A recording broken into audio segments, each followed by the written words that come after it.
I had someone ask me, would I rather have the M&P45 Compact or the Glock 30SF? The answer is the M&P45 Compact.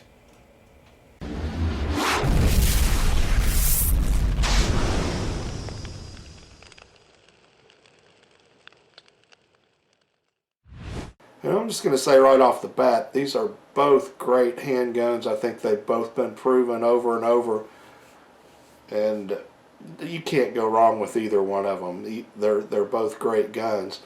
There's definitely a few differences. Size is basically the same. The Glock is just it's like a 7/1000th of an inch wider on the frame than the M&P, but basically they're the same size. The Glock has got a little bit longer barrel and slide, about almost 1/4 of an inch longer. Other than that, they're very similar in size. As far as the grips are shaped differently.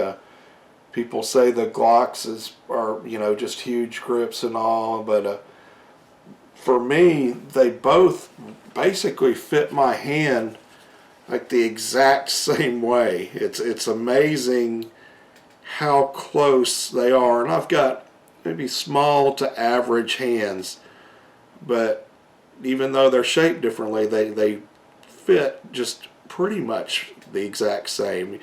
You can see almost every dimension. Now, this M&P has a different trigger, so the placement of it's a little different, but that's kind of how they fit. They both fit real well. The Glock has a little bit different grip angle, and that's just kind of a personal preference. If you like Glocks and you're used to Glocks, that's going to be a good fit for you. There are some differences in the controls on these two handguns. The M&P is completely ambidextrous. You get the slide release that's ambidextrous, and you can switch the mag release around to the other side to make that ambidextrous. The Glock, it's all on one side.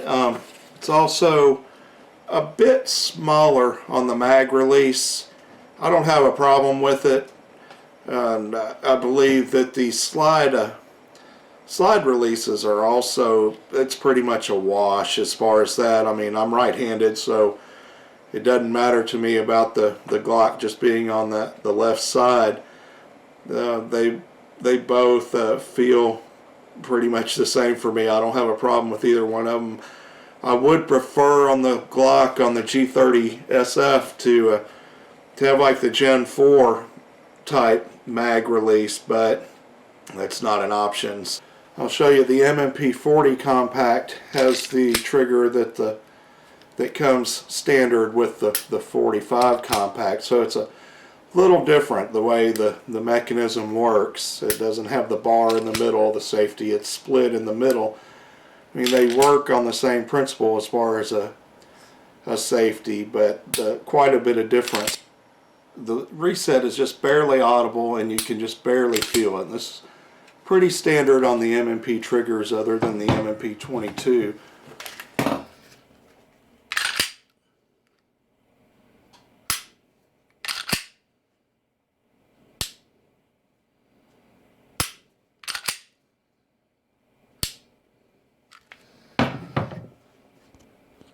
Sights are a big difference. I think the M&P has a little bit of an advantage there. These are your standard 3-dot sights. They're metal sights that come on the M&P. On this one, I've got some night sights from Ameriglow that have Trijicon inserts in it.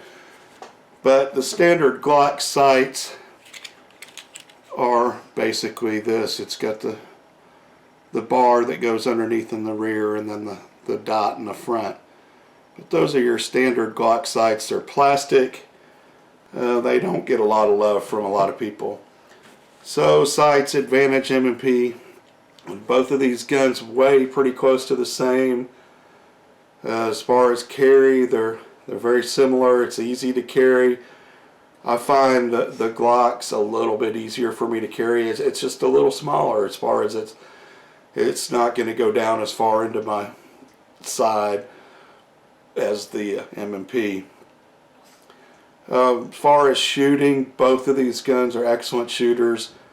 They're going to shoot like any gun, in my opinion, is going to fire where it's pointed. So I think it's a wash there.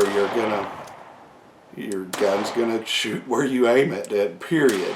Whatever kind of gun it is, unless there's just something tragically wrong with it. So those are the big differences, I think. Well, there's another one. We'll go over capacity. Certainly a little bit of a difference. You can get mags, larger mags for both of these, so you can shoot way on up there as far as your capacity. The Glock holds 10 rounds, and the M&P holds 8. With the extension on the M&P, you can get 10 rounds out of it. On the Glock, you can also get the 13 round extension on it, which I don't have one of those. I don't know whether I'll get one or not. For me, 10 rounds plus one in the chamber is pretty good for me with the 45. So that's a 2-round difference. So that's just another personal preference. If you feel okay with 8 rounds or 9 rounds with one in the chamber, then there you go. It's fairly close. It's not like it's 6 rounds in one and 15 in the other or something like that. So both of these guns are great handguns for personal defense and carry. I've carried the 30 some. I actually just got it, so I don't have a lot of carry with it, but it's very comfortable to carry. You'd think with it being as blocky as it is that it would be difficult to carry, but it's not. And like I said, they're both basically the same width. Now the M&P, the grip is not as wide, but overall, like I showed you, as far as the fit on my hands, it's pretty much the exact same kind of size. Now the slide looks smaller on the M&P because of the shape where it's rounded off on the beveled on each side a lot more than the Glock, but they're, like I said, I think it's 7 thousandths of an inch difference in width, so they're very close. They're both great pistols. You can see all kinds of videos on both of these guns. I don't think there's as many on the M&P, but they're out there, and I would recommend, if you're choosing between the two of them and you're just going to get one of them, to rent it, shoot it, see how it feels, see which one you like best. Now it's time for the fun part. Now for the true test. Can the G30SF and the M&P45 compact save the girl from the zombies? Let's find out.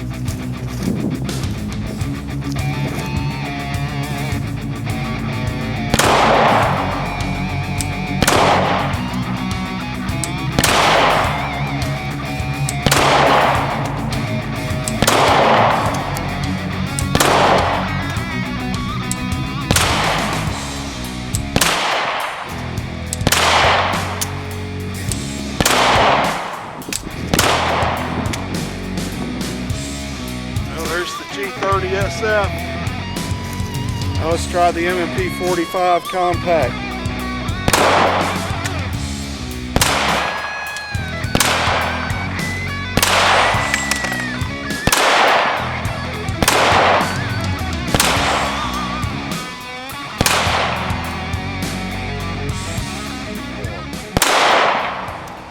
Doesn't look like they saved her, but I'm pretty sure she was already infected.